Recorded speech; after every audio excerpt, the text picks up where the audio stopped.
Hello friends, आपका हमारे channel में स्वागत है। सबसे पहले आप लोगों से रिक्वेस्ट है कि प्लीज़ इस चैनल को सब्सक्राइब कीजिए। हेलो फ्रेंड्स, आज मैं यहाँ पे उन सारे सवालों का जवाब देने वाला हूँ जो ये सारे जो सवाल है ये सारे क्वेश्चंस जो है ये आपका सीएससी के पोर्टल पे अवेलेबल है और विथ आंसर। लेकिन फिर भी कई हमारे दोस्त जो है वो रेगुलर आपका ये सवाल हमसे रेगुलर जो रजिस्ट्रेशन कर चुके हैं वो भी, और जो न्यू रजिस्ट्रेशन करने के लिए सोच रहे हैं या फिर जानना चाहते हैं कि ये सीएससी क्या है, तो वो सारे रेगुलर ये सवाल करते हैं। तो इसीलिए एज एक वीडियो की शक्ल में मैं आप लोगों को इसके बारे में बताना जा रहा हूँ कि क्या क्या सवाल है। तो हो सकता है इसमें से कई सा क्वेश्चंस जो है आपके काम के हैं, तो मैं यही बोलूँगा कि अगर ये, इसीलिए मैं सबसे पहले क्या क्या सवाल का जवाब मैं देने वाला हूँ, तो सारे सवाल को मैं पहले बताऊँगा। अगर आपको लगता है कि ये वीडियो आपका काम है, कुछ क्वेश्चंस जो है आपका काम का है, तो वो उसको देख सकते हैं, अदरवाइज आप इसको स्किप कर सकते हैं इस वीडियो को। ठीक है, तो सबसे पहला जो देखिए यहाँ पे सबसे पहला सवाल, ये न्यू जो सीएससी के बारे में जानना चाहते हैं कि ये सीएससी क्या है। ठीक है, सेकंड क्वेश्चन क्या है? सेकंड क्वेश्चन है सीएससी कैसे काम करते हैं। थर्ड, वीएलई कौन है। वीएलई बनने के लिए मिनिमम रिक्वायरमेंट्स क्या होनी चाहिए। क्या रजिस्ट्रेशन के लिए किसी तरह का कोई फीस पेमेंट करना पड़ता है। सीएससी सेंटर क्या है। रजिस्ट्रेशन के बेनिफिट्स क्या है।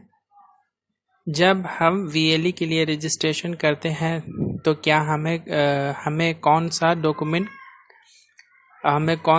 डॉक्यूमेंट सबमिट करना पड़ता है। सीएससी के रजिस्ट्रेशन के लिए किस किस सिस्टम की ज़रूरत है। वीएलई के तौर पर मेरी रिस्पॉन्सिबिलिटीज़ क्या होनी चाहिए। क्या वीएलई बनने के लिए किसी तरह की ट्रेनिंग की ज़रूरत है। एप्लीकेशन नंबर क्या है। मेरा एप्लीकेशन एक्सेप्ट होने के बाद कब से सीएससी सर्विस दे सकता हूँ। अगर मेरा एप्लीकेशन रिजेक्ट हो जाता है तो क्या हम दोबारा अप्लाई कर सकते हैं। सीएससी में रजिस्ट्रेशन का प्रोसेस क्या है। रजिस्ट्रेशन के बाद एप्लीकेशन का स्टेटस कैसे चेक कर सकते हैं। किसी तरह की क्वारीज के लिए किस तरह किसी से कांटेक्ट कर सकते हैं। ठीक है फ्रेंड्स, ये सारे क्वेश्चंस हैं। अब एक एक क्वेश्चंस का आंसर मैं आपको देने वाला हूँ। तो अगर आपको लगता है कि हाँ ये क्वेश्चंस के बारे में अगर आपको जानना है तो वो आप देख सकते हैं, और अगर आप नए हैं तो मैं यही बोलूँगा कि सारे क्वेश्चंस का आंसर आप देख लीजिए, उसके बाद ही आप रजिस्ट्रेशन के लिए प्रोसेस आगे कीजिए। टीईसी सर्टिफिकेट के लिए पहला क्वेश्चन, सीएससी क्या है। डिपार्टमेंट ऑफ इलेक्ट्रॉनिक्स और department of electronics and information technology, DEITY short form है। ठीक है फ्रेंड्स, ये department of electronics and information technology है। Ministry of communication and information technology government of India के जरिए बनाया गया national e governance plan NEGP है, जो agriculture, health, education, entertainment, FMCG products, banking and financial services etcetera के क्षेत्रों में सरकारी, सामाजिक और निजी क्षेत्र की सेवाएं प्रोवाइड कर। सीएससी काम कैसे करते हैं। सीएससी ई गवर्नमेंट सर्विसेज इंडिया लिमिटेड एक विशेष परियोजना वाहन है, और यह सरकारी विभागों, बैंकों और बीमा कंपनियों के साथ और निजी क्षेत्र में विभिन्न सेवा प्रदाताओं के साथ नागरिक सेवा बिंदुओं के IT सक्षम नेटवर्क का उपयोग करके स्थानीय आबादी को जोड़। वीएलई कौन है। तो वीएलई ग्रामीण स्तर के एंटरप्रेन्योर उद्यमी हैं जो सीएससी आउटलेट से अंतिम उपभोक्ताओं को विभिन्न सरकारी और गैर सरकारी सेवाएं प्रदान करते हैं। VLE बनने के लिए मिनिमम रिक्वायरमेंट क्या होनी चाहिए? तो पहला वैलिड आधार संख्या, दूसरा 18 साल से ज्यादा, गांव का रहने वाला, किसी रिकॉग्नाइज्ड बोर्ड से मिनिमम 10 पास होना चाहिए। उसके बाद लोकल लैंग्वेज पढ़ने और लिखने में एक्सपर्ट होने के साथ इंग्लिश लैंग्वेज का एटलीस्ट बेसिक नॉलेज हो, बेसिक कंप्यूटर नॉलेज जानता हो। VLE को सामाजिक परिवर्तन का प्रमुख चालक बनने के लिए पर्याप्त रूप से प्रेरित किया जाना चाहिए और अपने ड्यूटीज को ईमानदारी के साथ फैलाना चाहिए।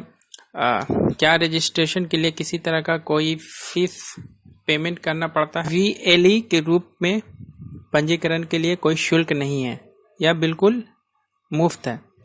लेकिन एक बात यहाँ याद रखेंगे फ्रेंड्स आप, कि जब भी आप VLE CSC में जब VLE रजिस्ट्रेशन कीजिएगा तो उस वक्त आपको TEC नंबर का ज़रूरत पड़ता है।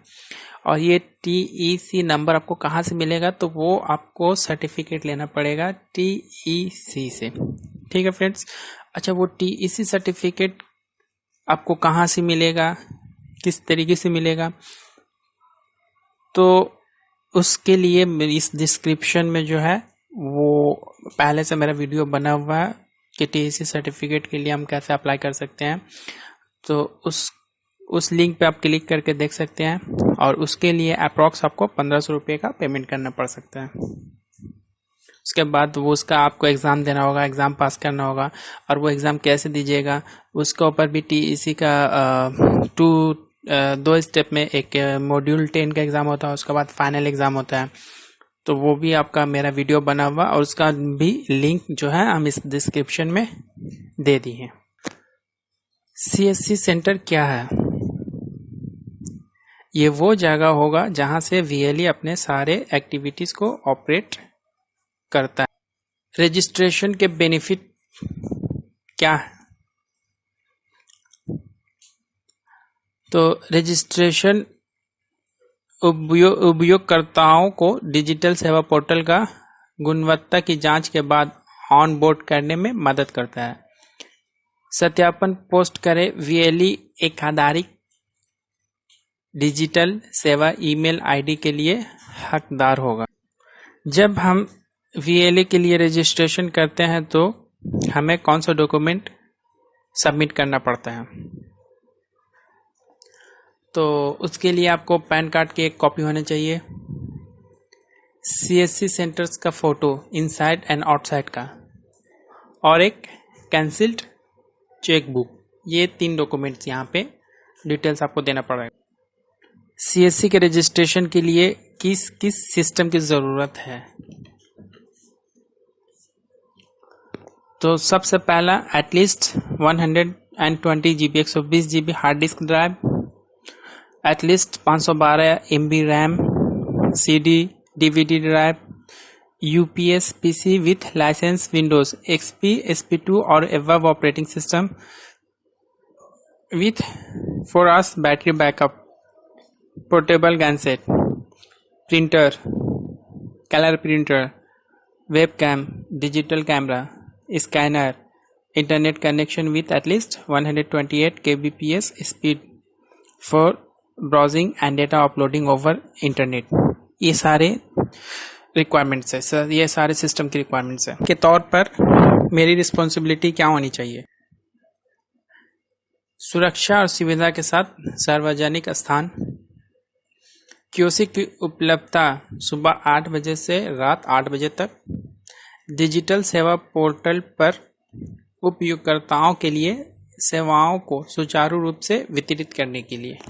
क्या VLE बनने के लिए किसी तरह की ट्रेनिंग की ज़रूरत है?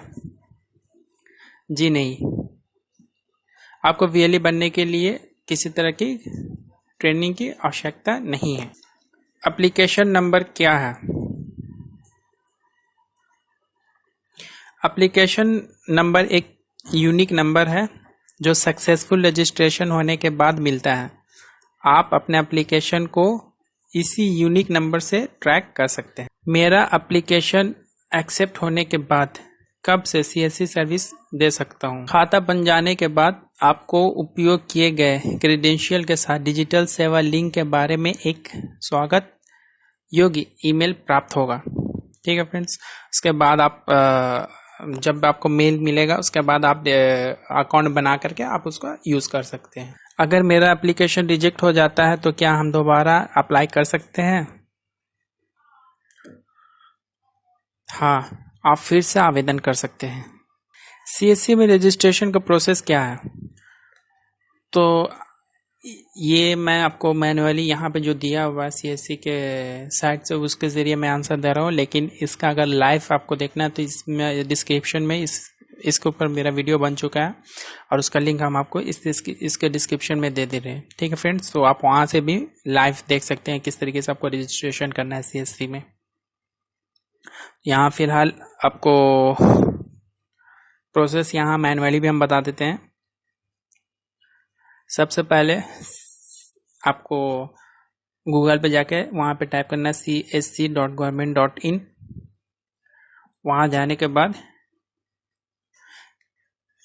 क्लिक हेयर टू अप्लाई, वहाँ पे जाने के बाद क्लिक हेयर टू अप्लाई, वहाँ पे क्लिक करने के बाद इंटर आधार नंबर आपको इंटर करना है, ऑथेंटिकेशन टाइप आपको सिलेक्ट करना है और कैप्चा ऐड करना है। उसके बाद सबमिट कर देना है। आपका आधार डिटेल फॉर्म के साथ शो करेगा। आपको सारे डिटेल्स आपको वहाँ फिल करना है। किस तरह के details? Banking details, documents and infrastructure, सारा डिटेल्स आपको वहाँ पे पुट करना है। रिव्यू करना है आपका सारे डिटेल्स किस आप रिव्यू का ऑप्शन है, आप अपना सारे डिटेल्स वहाँ पे रिव्यू कर लीजिएगा कि आप जो डिटेल्स दिए हैं वो सही है या नहीं। उसके बाद आप सबमिट कीजिएगा रजिस्ट्रेशन के लिए। उसके बाद जैसे ही आप सबमिट कीजिएगा तो आपको एक एप्लीकेशन नंबर मिल जाता है। आपको रजिस्टर ईमेल पे आपके successful completion of your application के रिगार्डिंग एक्नॉलेजमेंट भी मिल जाएगा। रजिस्ट्रेशन के बाद एप्लीकेशन का स्टेटस कैसे चेक कर सकते हैं? तो उसके लिए सबसे पहले register.csc.government.in पे मतलब लॉगिन करना है। ये टाइप करने के बाद ये URL है। उसके बाद एप्लीकेशन में जाना है। एप्लीकेशन में ठीक है फ्रेंड्स, एप्लीकेशन स्टेटस ऑप्शन इसको सिलेक्ट कर लेना है। उसके बाद एप्लीकेशन ID देने के बाद कैप्चा टाइप करना है। उसके बाद सबमिट कर देना है। उसके बाद जो भी आपका स्टेटस रहेगा वहाँ पे शो कर देता है कि आप पेंडिंग है, अप्रूव हो गया है, रिजेक्ट हो गया है, वो स्टेटस आपका शो कर देता है वहाँ पे। किसी तरह की क्वारीज के लिए किस तरह किसी से कांटेक्ट कर सकते हैं? तो किसी भी प्रश्न के मामले में CSC रिलेटेड है, ठीक है फ्रेंड्स, किसी भी प्रश्न के मामले में आप टोल फ्री नंबर 1800-300-3468 पर हेल्प डेस्क टीम से संपर्क कर सकते हैं या helpdesk@csc.government.in